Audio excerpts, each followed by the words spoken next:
Alamin ang latest weather update ngayon dito sa Sir Aris Official Weather News Today.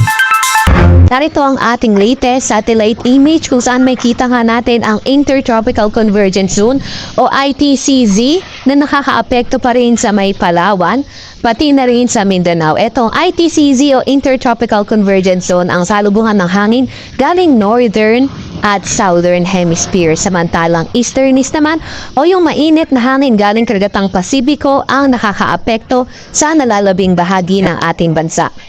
Para naman sa lagay ng panahon sa Mindanao at Palawan, asahan nga natin yung maulap pa rin na papawirin at mga kalat-kalat na pag-ulan, pagkidlat at pagkulog. Ito ay dahil sa IPCC.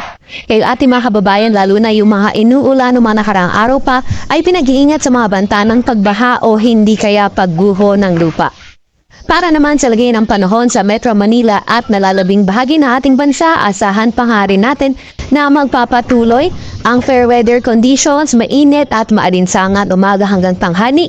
Pero pagdating ng hapon, nandun na nga tumataas yung mga tsansa ng mga localized thunderstorms. Yung mga kasamahan naman natin sa Regional Services Division patuloy na maglalabas ng mga thunderstorm advisory, rainfall advisory o hindi kaya heavy rainfall warning kung kinakailangan. Para naman sa lagay or sa kasalukuyan rin naman ay wala tayong namomonitor na low pressure area or bagyo sa loob ng ating Philippine Area of Responsibility.